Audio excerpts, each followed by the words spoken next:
Today we will conclude the trio's exploits in Spitalia. Due to Duke Diaz's intervention, Duke Garibaldi lives through the witch's curse, but he is still gravely sick and comatose. Duke Diaz watches over him, tending to him as best he can. The Duke is clearly a skilled Bifana, something that seems to be a bit of an open secret among his men and those closest to him. An astute observer will also notice that the heraldry of Diaz's noble house is that of a stylized watchful eye, not unlike the warding eye woven into every Cimaruta. Agrippa finally returns early the following morning. He concludes that the plague was not caused by witches, at least not in any traditional or supernatural sense. Nor is it even a plague. The corpse that was found in a well was filled with a vicious poison that mirrors many common plague symptoms. No definitive proof of who dumped the body, but the quarantine has been lifted, the well closed off. Agrippa looks after Hubert, who recovers from the poison's effects fairly quickly. Ricardo Valencia declares that this attack on the Duke will not go unpunished, and he plans to hunt the Strega down wherever they may be and slay them. Hubert is pissed that the witches have proven to be so malicious, and he sets about helping. Before long, Kandraka makes contact with him. She tells him that she was not involved with the attack, and she doesn't condone it, not because she has sympathy for the Duke, but because of what they had to do in order to summon the power for such a curse. The most angry and vengeful of her sisters engaged in an orgiastic ritual with a woodwose, a wild, passionate fairy creature of the forest. The creature lent them some power, and they used it to strike down Garibaldi. But now it has claimed the witches as its wives. Kandraka agrees to lead Hubert to the woodwose if she is allowed to go free. Hubert negotiates this deal with the Serpentis and also with Isabel, as Isabel has now been thrust into a position of leadership until her father recuperates. Ricardo agrees to follow Kandraka and slay the woodwose. Father Seville gets wind of this, and he insists on going too. He rounds up a handful of faithful to go with him. The trio go as well, both because Isabel asked them to, and because Hubert wants to make sure Seville and Valencia don't double-cross Kandraka when it's all over. They find the witches and the woodwose in a clearing in the woods. The witches are half feral and slightly mad under the woodwose's magical influence. The woodwose itself is monstrous. Taller than a man, hunched over, skin stained green and brown, naked with oversized genitals. Most of its body is covered in a thick tangle of filthy hair, leaves, and branches. Some kind of antlers or horns protruding from underneath the mess of tangled hair on its head. Its legs bend the wrong way at the knee, and lower down its legs and feet are made of some sort of shiny, hard, black substance. The woodwose is a strange sight, and it leaps into action, striking with long, filthy nails, kicking out with its hard feet. The witches spit curses at us. The woodwose barely flinches when Leona stabs it with her spear. It knocks her down, kicks Seville in the chest so hard he flies across the clearing and lands with an audible crunch. Valencia engages the woodwose, and we try to deal with the witches. After a bit of fighting, movement at the edge of the clearing, a second woodwose emerges, much the same as the first, save that its naked genitals are female, and the mere sight of it is enough to daze several of the common folk trying to help. Even Hubert finds himself feeling enchanted somehow when he catches the female woodwose's gaze. So, he throws a vial of alchemical eyeburn at her. The pot shatters, dousing the woodwose with a vicious caustic substance, somewhere between acid and mace. Leona, unfazed by the female woodwose's enchantment, moves in and begins stabbing and harassing the blinded creature. Hubert shouts at the others, eventually breaking them out of their stupor, and they press the attack as well. Between alchemical attacks and sheer numbers, The heroes prevail. Leona slays the nymph, and Valencia slays the satyr, which is roughly what they were. As DM, I'd explained my philosophy behind monsters to the players before. I wanted them to be rooted in classical mythology and recognizable tropes, but twisted in some way. Twisted to be a little less fantastical and a little more gritty or real. The strange woodwoses fit the bill perfectly, to my mind. Enough recognizable bits of satyrs in there, while clearly being something else a bit more grounded and nasty. We took stock of our losses. Seville was dead at the woodwoses' hands, as were a few of his followers, and those witches that had not run. Valencia lived up to his end of the deal, and Kandraka is allowed to flee. We make our way back to Tarraconensis. We tell Isabel that justice was served, though Seville died in the fighting. I felt a little bad about that, but couldn't muster too many tears. Meanwhile, Isabel had been busy while we were gone.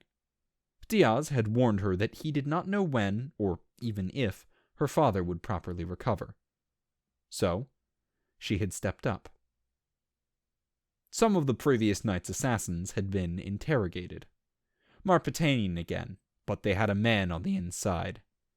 Angelucci, one of Garibaldi's oldest nobles.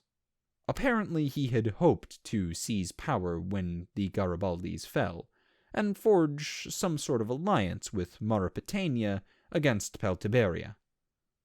Instead, he was rounded up and scheduled for a very public execution. Isabel indicates that the wedding would proceed as planned, even if her father remained unresponsive. Rosalina Sigura is welcome to stay and marry one of her lords, or return home as she wishes. Isabel also honors her father's promise and frees the Befana.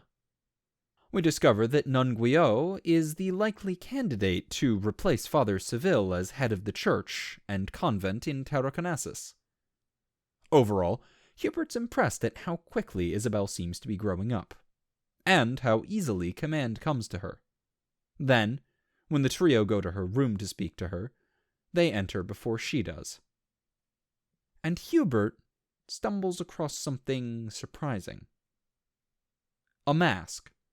One of the simple masks used in traditional Spitalian theater performances. Inside the mask is a purse of gold, and orders to kill Rosalina's father, the Duke of Basconia, and make it look like the murder was done by Marpetanian assassins. Isabel enters behind them as Hubert reads the inscription on the mask. She sighs, thanks them for all of their support in getting so far. Hubert cautiously sets down the mask and asks Isabel what her next move is going to be, and what she would like them to do. And she tells them much the same as what they already knew. The same, yet different. The wedding with Aistulf is on, as this will cement the relationship between their cities, and Aistulf's proclivities will make him easier to control and manipulate. Juan will remain in Tarraconensis as an oblivious hostage, smitten with Isabel and available to her as a lover, while also allowing her to control his family with veiled threats. The Strega that threatened her rule are dead or fled. The Befana now feel indebted to her for her kindness and should cause no trouble. Seville was charismatic, loved by many, and also stubborn and dogmatic. Guillot, by contrast, is calm, easygoing, and sedate. The people will be delighted by the continued marriage festivities, and Leona kindly shattered the 3 largest gangs of bravos and killed their leaders, leaving an opening for Isabel to take a direct hand in the next thugs to rise to power on the streets. Angelucci will be made an example of to dissuade other lords from betraying her, while Benevento and Giovanelli will be rewarded for their loyalty and support. Marpetania's plots have been uncovered, which is considered very poor form and will sour their relations with Peltiberia, Basconia, Septimania. The list goes on. They should be easily managed. She explains that her father's prognosis is still poor. Idly observes how easily it would be to kill him, in his current state. Hubert's not sure if she's threatening him or explaining why she must be strong and control her borders. She suggests the latter. She tells the story of how her mother died of a poisoner 6 years ago, and she has served as her father's right hand and spymaster ever since. She thanks us, promises to pay our boons, and suggests that we leave Tarraconensis at our earliest opportunity, not to return for at least a year, to give her some time to solidify her position without any interruption. We're each given a purse of gold. Leona is given a shirt of woven steel mail as further thanks. Agrippa, several high-quality medical instruments. Hubert, likewise, is given gold and some personal alchemical alembics and tools. Nobody really celebrates. Leona takes it all as a gut punch. She dislikes this level of intrigue, treachery, and lies, and had begun to count Isabel as a friend. Agrippa feels similarly, though less personally betrayed. He sort of shrugs it off as typical Spitalian politics and lies. Hubert is more pragmatic than Leona as well, but even so, he is completely flat-footed by this reveal. He still can't help but admire Isabel, but he's also more than a little horrified. And so, we were banished. In the nicest way possible. We never get answers to all our questions. Who poisoned the well? Was every assassin group counted for? Its origins traced? Does it really matter? We head for the coast. Hubert decides to take the trio to see new places and cultures. We use some of our considerable payment to charter a ship to Lorraine. We indulge in the excellent food and wine. But there's something off in the island kingdom. Strange, savage men that walk the streets, armored and armed in rough northern dress. Hair braided and tangled, adorned with seaweed bones and other trinkets. Sephardic priests. The spirits in Lorraine are off-kilter, subdued, and even hostile in some areas. There is talk of war in Cadia, how the Middish power is weakened by the Sephards, ripe for the picking. It makes our vacation substantially less enjoyable, but it also gives us a good idea of where might be an interesting place to find new work as mercenaries. And so many Sephardic clans united under one ruler? That's never happened before. Not in living memory.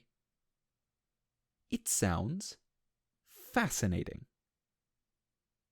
Okay, that's the end of the Spitalian arc. I hope it was satisfying enough. I know I found it dissatisfying as fuck, in a way, but still immensely exciting and fun. The reveal of Isabel as a Machiavellian figure definitely shocked us. But in hindsight, the seeds had been planted from the beginning.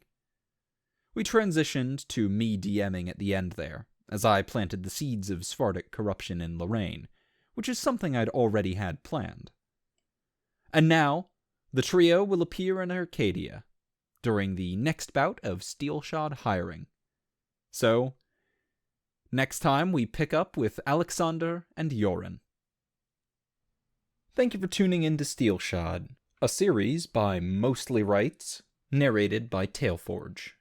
You can find every chapter in text format, as well as character sheets, setting information, maps, and rule documents on the Steelshod tabletop system in the link below. If you'd like to support the channel, you can pop down to the description and use the Patreon link for recurring donations, the PayPal.me link for one-time donations, the Teespring link for shirts with the incredibly cool background art by Nobody, or use the DriveThruRPG affiliate link the next time you're looking to try a new system. If you'd like to support the author, you can find Steelshod merch on the MostlyRights.com store, or donate to the Mostly Rights Patreon, which are both linked on reddit.com/r/mostlyrights down below.